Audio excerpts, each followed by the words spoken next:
Fala galera, eu sou o Matheus e neste vídeo eu vou falar sobre o fundo imobiliário VIUR11. É um fundo que muita gente compra devido ao valor pequeno. Atualmente cada cota está custando aproximadamente 6 para 7 reais. Só que essas pessoas compram cotas do VIUR11 sem conhecer os riscos. Por causa disso, neste vídeo eu vou te mostrar os pontos fortes desse fundo imobiliário e os riscos desse fundo imobiliário para você ver se o VIUR11 vale a pena. E se você já gostou da ideia desse vídeo, não se esqueça, se inscreva aqui no canal e ative o sininho para você não perder mais nenhum vídeo como esse. Mas bem, vamos lá direto ao ponto, vou te mostrar tudo a respeito do VIUR11. E comecemos olhando o dividendo. Veja que no último ano o fundo entregou um dividend yield de 12,71%. É um belo dividend yield e atualmente está sendo negociado a R$ 6,77, mas o seu valor patrimonial atualmente está em R$ 9,20, ou seja, o fundo atualmente está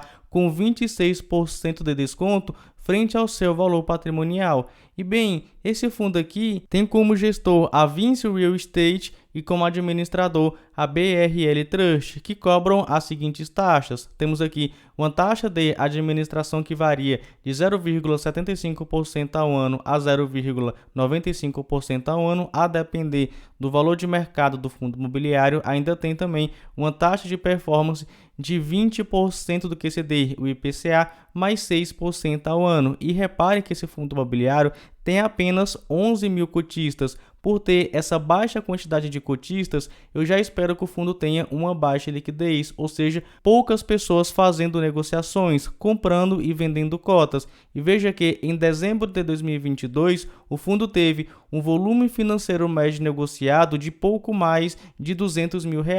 Na minha opinião, para um fundo ter uma boa liquidez diária, esse número aqui tem que ser de R$1 milhão para cima. E veja que no último ano, em nenhum mês, ele ficou aí com a média diária de R$1 milhão para cima. Então, esse fundo aqui possui uma baixa liquidez. Se você quiser comprar ou vender cotas do fundo, pode ser que demore um pouco. Outro ponto que eu sempre gosto de olhar é a respeito da rentabilidade. Eu sempre comparo a performance do fundo imobiliário com o IFIX. Para quem não sabe o que é o IFIX, é o índice de fundos imobiliários. E na minha opinião, para um fundo ser bom, tem que ao menos superar o IFIX. E veja que o fundo vem perdendo feio para o IFIX, então é o nosso segundo ponto negativo. Então até agora temos 2 pontos positivos e 2 pontos negativos. Pontos positivos: o fundo imobiliário está com desconto de 26% sobre o seu valor patrimonial e entregou no último ano um belo dividend yield de pouco mais de 12%. E os pontos negativos: ele possui uma baixa liquidez e vem perdendo para o IFIX. Então, para desempatar, vou entrar no portfólio do fundo imobiliário para a gente ver quantos imóveis que ele possui participação e quantos inquilinos ocupam esses imóveis. E veja que o fundo imobiliário possui participação em 8 imóveis locados para 6 inquilinos. São todos esses que eu estou marcando aí na tela para você. Daqui a pouco eu vou me aprofundar um pouco mais a respeito desses imóveis em relação a esses inquilinos, mas eu quero que você perceba esses 46% da receita vindo apenas de um inquilino. Isso aqui, além de ser um ponto negativo, é um risco. Então aqui temos como ponto positivo: o fundo possui uma boa diversificação de imóveis e uma boa diversificação de locatários. Contudo, temos aqui um risco, né? 46% da receita vem apenas de um inquilino. Então vamos aqui primeiro nos aprofundar a respeito desses imóveis e depois a respeito dos inquilinos e dos contratos. Veja que o fundo imobiliário possui imóveis localizados aí em 4 estados, sendo Maranhão, São Paulo, Rio de Janeiro e Rio Grande do Sul. Vou passar aqui rapidamente para você ver, temos aqui 2 imóveis localizados no Rio Grande do Sul, ambos locados para Uniriter, através aí do grupo Anima Educação, então o segmento é educação, com um contrato atípico aqui em cima e também atípico no outro imóvel do fundo imobiliário. Vamos então prosseguir e falar agora a respeito dos imóveis localizados em São Paulo. Ele possui 3 imóveis localizados em São Paulo. O primeiro imóvel está alugado para a Anhanguera, que também é do segmento de educação, com um contrato atípico. O segundo imóvel localizado em São Paulo está aqui como locatário a Facamp, também do segmento de educação, com um contrato também atípico. Então até agora temos imóveis locados para grupos de educação com contratos atípicos. Mas vamos continuar. O terceiro imóvel localizado em São Paulo está alocado para o Laboratório Alta do Grupo DASA, do segmento de saúde, com contrato típico. O imóvel aqui, localizado no Maranhão, locado para Le Biscuit do segmento de varejo com contrato atípico. Mas vamos prosseguir, porque recentemente o fundo imobiliário comprou 2 imóveis localizados no Rio de Janeiro.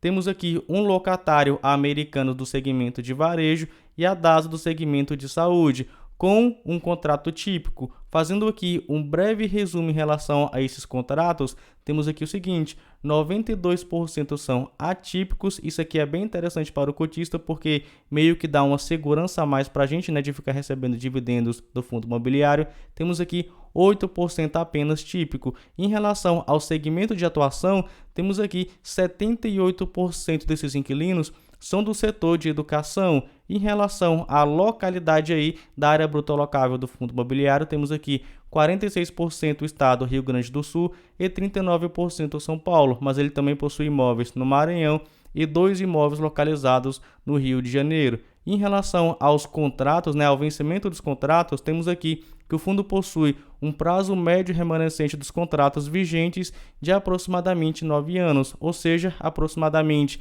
67% vão vencer somente de 2023 em diante. Mas é muito bom você ficar atento a respeito disso aqui, ó, porque em 2023 vão vencer 9% e em 2024 vão vencer 17%. Mas não quer dizer que o fundo vá ficar com imóveis vagos, né? Ele pode negociar aí com o inquilino atual e até mesmo prospectar aí novos inquilinos, sendo que esses contratos são indexados aí com índices de inflação. Temos aqui o IGPM, mas a maioria, ó, o IPCA, que é o nosso oficial índice aí de inflação. Quanto à taxa média de ocupação, temos aqui 100%, ou seja, o fundo imobiliário atualmente não possui imóveis vagos. Quanto à inadimplência, temos aqui também 0 de inadimplência. Logo, até então, os inquilinos estão pagando tranquilamente aí o fundo imobiliário, que vem entregando um dividendo na faixa aí de 7 centavos por mês por cota. Isso aqui eu achei bem interessante, porque quando o fundo imobiliário tem aí em algum mês um resultado maior, o que ele faz? Ele segura aquele resultado para entregar aí, ó, uma média de aproximadamente 7 centavos por mês por cota. Isso aqui eu acho bem legal, porque fica aí já meio previsível, né, quanto que você vai receber do fundo imobiliário. E como você sabe, eu gosto de ser aqui no canal 100% transparente. Eu não podia deixar de falar da dívida alta desse fundo imobiliário. Entrei aqui no informe mensal do mês de dezembro de 2022, porque foi o último que o fundo soltou aí no mercado. Vamos lá na parte de passivo. Você que acompanha aqui os meus vídeos já sabe como é que funciona, né? Mas você que não sabe, a gente vai olhar aqui 2 dívidas. Primeiro, esse item 15, ou seja, obrigações por aquisição de imóveis. Isso quer dizer que o fundo imobiliário comprou imóveis e está pagando a prestação. Temos também o item 18, obrigações por securitização de recebíveis, ou seja, o fundo imobiliário emitiu CRIs no valor aí atualmente na dívida de pouco mais de 110 milhões de reais. E para a gente saber se essa dívida aqui é alta ou é baixa, a gente tem que comparar com o total de ativo do fundo imobiliário. Então vamos lá, vou pegar aqui a calculadora e vou somar 10.928.498,24 mais 110.685.035,33. Temos aqui uma dívida total de pouco mais de 121 milhões e meio de reais. Então vamos subir aqui agora e lá na parte de ativo, olha só,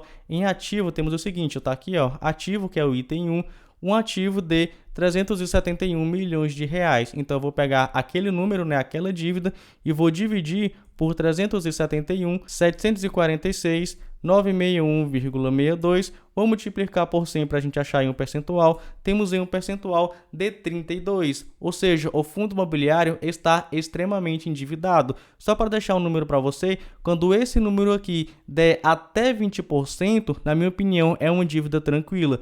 Passou de 20%, como é o caso aqui, eu já considero que o fundo imobiliário esteja com uma dívida alta, mas vai de cada investidor. Eu já vi investidor falando que uma dívida alta é superior a 30%, outros superior a 40%, mas na minha opinião, uma dívida aí para ser alta de um fundo imobiliário, esse percentual aqui deve ser superior a 20%. Então, na minha opinião, essa dívida é alta atualmente. E passado aí para você todos esses dados, eu vou compilar aqui para você os pontos fortes desse fundo imobiliário e os pontos arriscados, né, que você deve aí ficar de olho, no caso, os pontos negativos. E se você ainda não se inscreveu no canal, não esqueça, se inscreva aqui no canal e ative o sininho se você gosta de conteúdos assim. Mas vamos lá, vou começar pelos pontos positivos. O primeiro, o fundo imobiliário é o velho multi, ou seja, ele possui participação em 8 imóveis localizados em 4 estados diferentes e locados para 6 inquilinos, sendo que 92% dos contratos com esses inquilinos são atípicos.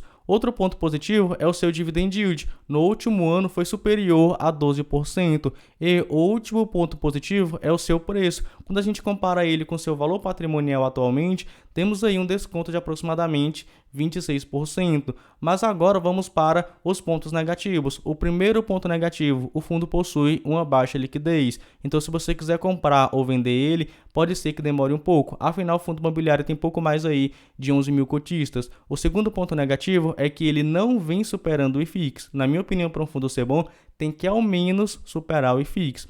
O outro ponto negativo é que 46% da receita vem apenas do inquilino. Mesmo que ele tenha 6 inquilinos, cara, quase metade vem apenas do inquilino. E aí algumas pessoas podem pensar, Matheus, mas é um grupo forte, né? É uma empresa grande e o tipo de contrato é atípico. Sim, mas você viu o caso aí da Americanas, né? Na minha opinião, toda empresa está suscetível a algo assim. Então, além de considerar um ponto negativo, eu particularmente falando considero um risco, porque se acontece alguma coisa ali com a inquilina, a gente pode esperar aí um problema em 50% da receita do fundo imobiliário. Eu particularmente falando não gosto disso, eu gosto de deixar ali o meu patrimônio bem protegido. Outro ponto negativo é essa dívida alta, com uma alavancagem superior a 30%. Por isso que, levantando aqui os pontos, seja os pontos positivos e os pontos negativos, lembrando que agora eu vou dar a minha opinião e não é recomendação de investimento. E na minha opinião, o VI, o R11, apesar dos pontos positivos, ele não vale a pena. Mas se para você, esse fundo imobiliário vale ou não vale a pena? Comenta aí embaixo, eu gosto bastante aí dessa participação. É isso, se gostou não se esqueça, se inscreva aqui no canal e ative o sininho para você não perder mais nenhum vídeo como esse. Nos vemos então no próximo vídeo.